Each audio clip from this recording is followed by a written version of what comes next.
नमस्कार ओडिशावासी शुभ संध्या। आज संध्यार टॉप बड़ गुरुत्वपूर्ण खबर उपरे आसंतु नजर पकाइबा।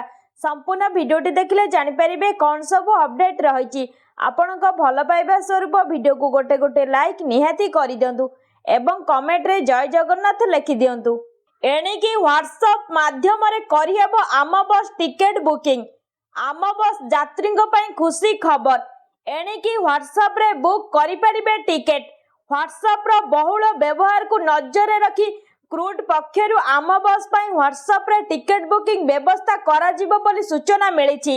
आज स्वायत्त शासन दिवस रे मुख्यमंत्री एही सेवार शुभारंभ करिवे।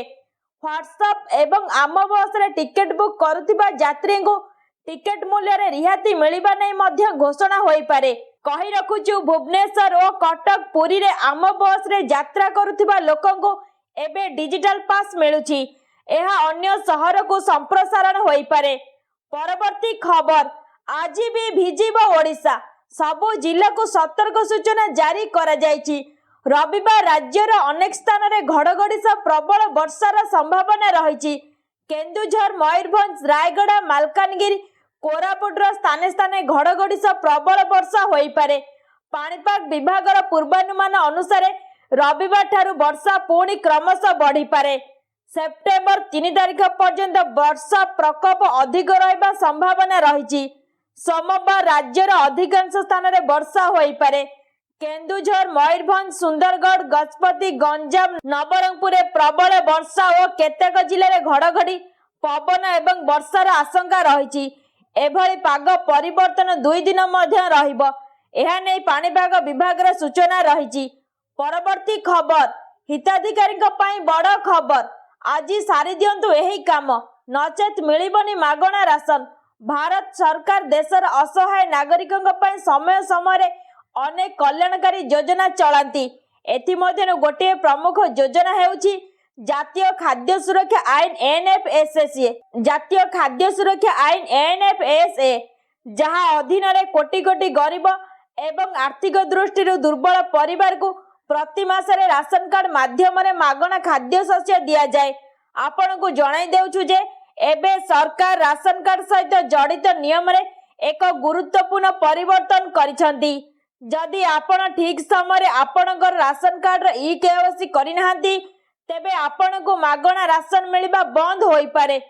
परवर्ती खबर आउ बिजुली बोझ सहिबेनी सरकार। सबो सरकारी कोठा अब सौर चालित लागिब सोलार पैनल। प्रधानमंत्री सूर्यघर योजना रे बड़ पदक्षेप नेइछंती राज्य सरकार। आउ बिजुली बोझ सहिबेनी सरकार। तेणु सबु सरकारी कोठा हेबो सौर चालित। सबु कोठारे लागिब सोलार पैनल। एथिने प्रस्तुति आरंभ करिछंती राज्य सरकार। रेस्को मॉडल रे एही सब कोठा को सौर चालित करा जिवो।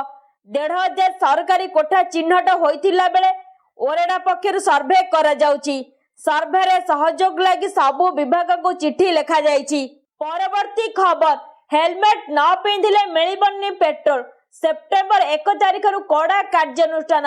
हेलमेट न पिंधिले आपण को मिलिबनी पेट्रोल। जदि आपण बिना हेलमेट रे गाड़ी चलाउछंती तेबे आपण पेट्रोल पंप रे तेल किनी गाड़ी रे पकाई पारिबेनी।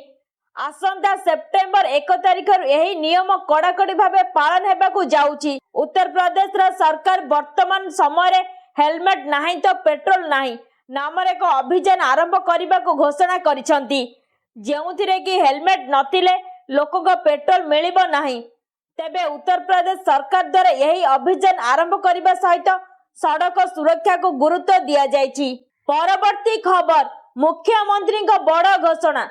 16 नुआ एनएसी 7 नुआ म्युनिसिपालिटी घोषणा। मुख्यमंत्री मोहन माझी को बड़ घोषणा। आज स्वायत्त शासन दिवस अवसर रे मुख्यमंत्री मोहन चरण माझी 7टी नुआ म्युनिसिपालिटी एवं 16टी नुआ एनएसी घोषणा करिसंती। बलांगीर जिलार लोईसिंहा सहित बरगढ़ जिलार सहेला, कटक जिलार बड़म्बा, नरसिंहपुर एवं सालेपुर को एनएसी भावे घोषणा करिसंती मुख्यमंत्री मोहन चरण माझी। एहा सहित ढेंकानाल जिलार गंदिया, गंजाम जिलार जगन्नाथ प्रसाद एवं पात्रपुर, जाजपुर जिलार चंडीखोल, कलाहांडी जिलार नल्ला एवं जयपाटना, खोर्धा जिलार टांगी, कोरापुट जिलार बेरीगुम्मा, मयूरभंज जिलार कप्तिपदा, जसीपुर और राजगोविंदपुर को नुआ एनएसी भावे घोषणा करा जायछि। परवर्ती खबर नकली सार बिक्री नहीं खबर प्रसारण पर प्रशासनिक स्तर में तत्परता। एक्शन मोड रे कोरापुट जिला कृषि अधिकारी। एक्शन मोड रे कोरापुट जिला कृषि अधिकारी कोटपाड़ा अंचल रे नकली बाली रे नाली रंग मिसाई कोटपाड़ा अंचल रे नकली बाली रे नाली रंग मिसा बाली पटासार बिक्री को नहीं विभिन्न गणमाध्यम रे बारंबार खबर प्रसारण पर उपमुख्यमंत्री कनक वर्धन सिंहदेव राज्यर समस्त जिलापाल को निर्देश देथिले। समस्त सारा दुकान चढ़ाऊ कर दोषी को दंड देवाई निर्देश देथिले। वर्तमान कोटपाड़ा अंचल रे जिला कृषि अधिकारी ब्लॉक कृषि अधिकारी अतिरिक्त तहसीलदार एवं पुलिस प्रशासन उपस्थित रे कोटापाड़ा बासुगुड़ा रे विभिन्न सारा दुकान चढ़ाऊ कर कागज पत्र जांच कर गोदाम को सील करुथिबा देखिबाको मिलिछि। परवर्ती खबर महिला अकाउंट को सरकार पठाउछंती टंका। जानतु केउ राज्य रे केते मिलुछि लाभ। भारत रो विभिन्न राज्य सरकार महिला आर्थिक सशक्तिकरण पई प्रत्यक्ष नगद सहायता योजना आरंभ करिसंती। जेउंतिरे ओडिशार सुभद्रा योजना पई 50,000 टंका, महाराष्ट्र लड़की बहन पई 1500 टंका मासकू, मध्य प्रदेश रे लाडली बहना पई 1250 टंका मासकू, झारखंड रो मया सम्मान 1000 टंका मासकू, पश्चिम बंग लक्ष्मी भंडार 1000 रु 1200 टंका मासकू, दिल्ली रो महिला समृद्धि 2500 टंका मासकू एवं हरियाणा लाडो लक्ष्मी योजना 2100 टंका मासकू। यही सबु योजना रे महिला मानक अंतर्भुक्त होईछि, जहां महिला बैंक अकाउंट को सीधा सड़क प्रदान करा जाउछि।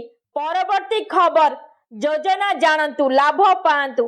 प्रधानमंत्री का सूर्य उपासना प्रत्येक घरे मागणा विद्युत। प्रधानमंत्री सूर्य घर मुक्त विद्युत योजना पीएम सूर्य घर मुक्त बिजुली योजना अधीन रे आपणक घर छात रे सौर शक्ति स्थापना करा जिबा परे प्रति मास 300 यूनिट पर्यंत मागणा विद्युत मिलिबा सह अतिरिक्त उत्पादित बिजुली बिल विभाग को बिक्री करी आय करि परिबे, जहा फलस्वरूप आपणक विद्युत बिल प्राय शून्य रहिबो एवं एही योजना पई 60% रिहाती रे सब्सिडी मिलिबो, जहार आवेदन प्रक्रिया pmsuryaghar.gov.in रे उपलब्ध अछि।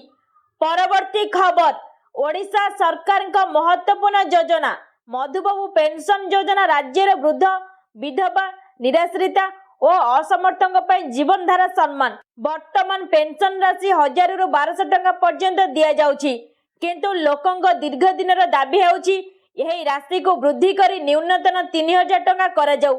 निर्वाचन पूर्व सरकार पेंशन वृद्धि संपर्क में आश्वासना देथिबा सत्ते ए पर्यंत नुआ घोषणा होई नाही। सहयोगी संगठन और पेंशन भोगी माने कहिसंती जे जीवन यापन खर्च बढ़िथिबारु 1000 टंका रे किछि हेउ नाही। संपूर्ण वीडियोटी को देखुथिबारु धन्यवाद।